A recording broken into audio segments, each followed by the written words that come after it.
Hi there, gorgeous people. Welcome once again. We are in a discussion of Mahadasha concept. Slowly, step by step, we shall unwrap what this whole business of Mahadasha in Jyotish or Vedic Astrology really is about. We are in part 3 of this. So, what is the essential, fundamental nature of a Mahadasha? Each Mahadasha. And like you can see, it's integrated from all my files from both the courses that I have taken, Mahadasha Basics, Planets and Lagna, Elements, the caste roles and the aspects. And we have to build all of this step by step, isn't it? So I'll cover the psychology of the period, the element and the Tatwa of the period, the Guna, Sattva, Rajas, Tamas, or the outcast, or the Malicha, as they say, that, as well as the caste archetype, the key life themes of every Mahadasha, as well as Antardasha structure and years. Now going forward, after I finish the basic Mahadasha concepts, I'll go into Antardasha first, because then it gives the broadest understanding of the functioning of what energies, events, etc., life events it brings. Then we'll go to other aspects. Refinement comes usually later, isn't it? First, we need to decode what essentially happens in each Mahadasha. So, what awakens during each Mahadasha? So, essentially, we are talking in Jyotish. Whenever we are talking of Jyotish, Vedic astrology, remember this core concept that you're essentially looking at the time period or Mahadasha as an unwrapping of the onion of the seeds of your karma. That's a mouthful, isn't it? Okay, let me begin again. So the seeds of your karma are stored in your Akasha as the past life memories, as a collective of past life memories, not just the last life, by the way. Don't get mixed up in this. It's a huge, complicated library you have accumulated through many, many births of different race, caste, culture, religions, genders, and so on. So all that is buried as seed memory, what is called in Sanskrit as Samskara. The Hindus today use it in a totally different context, but from a Jyotish lens, from the Vedanga lens, it is essentially the seeds of karma or leftover tasks, you might say, just to keep it very, very simple.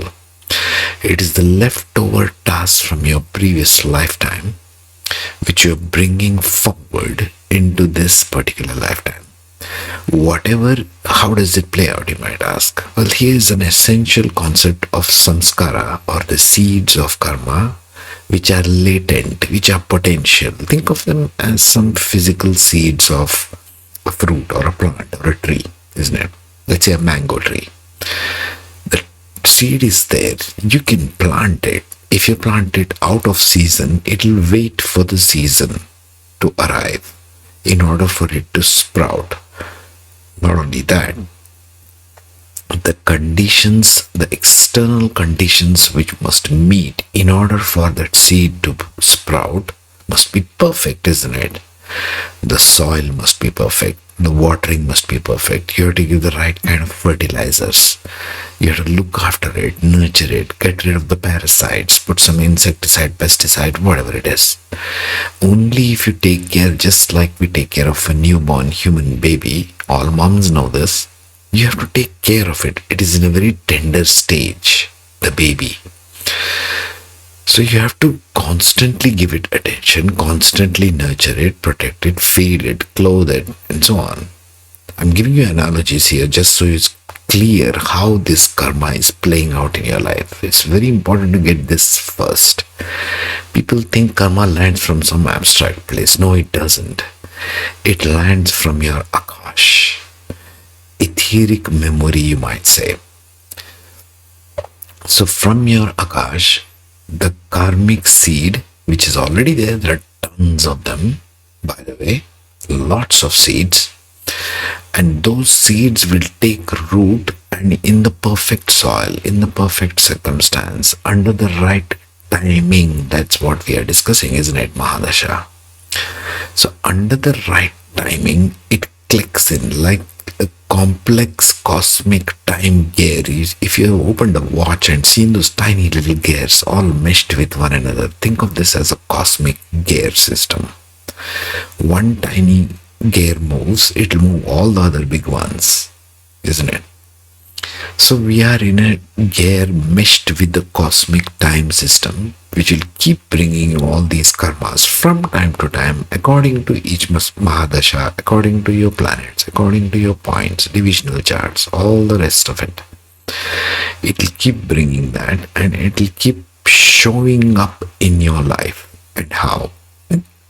It shows up in your life as your spouse, as your education, as your friends, as your betrayals, as your loyalties, as your love affairs, as your wealth and earnings, as your losses, as your health, as your diseases, as everything, as the loss of people in your life.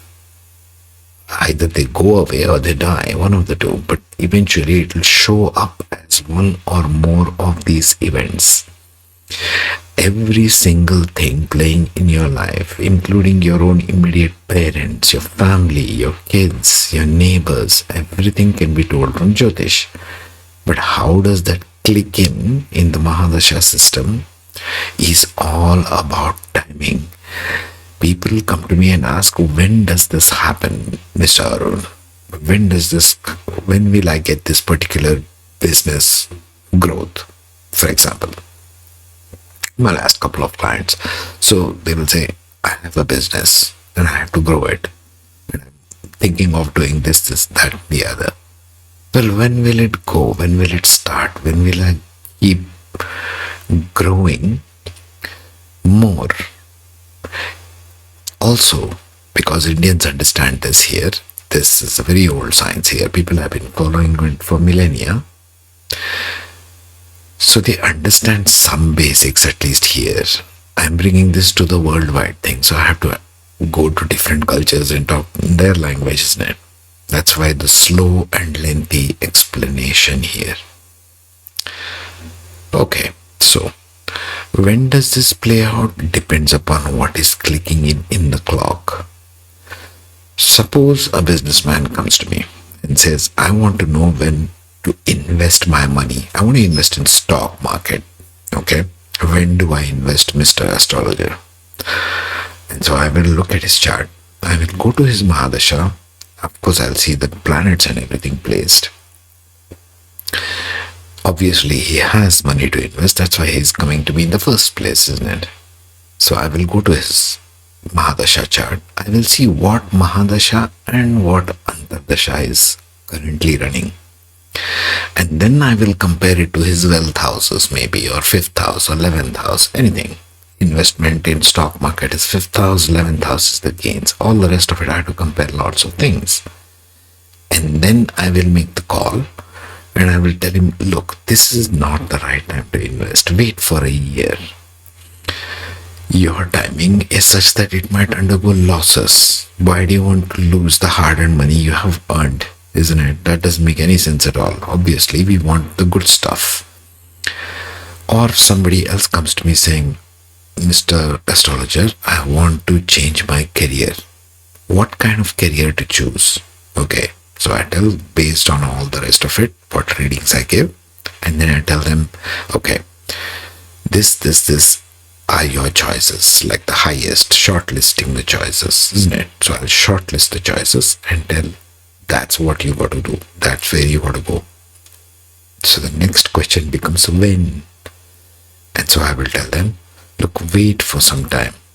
This is not the right time. Wait for 1 or 2 months. Based on Mahadasha and Antardasha. I shall see you in the next with the next slide. Take care.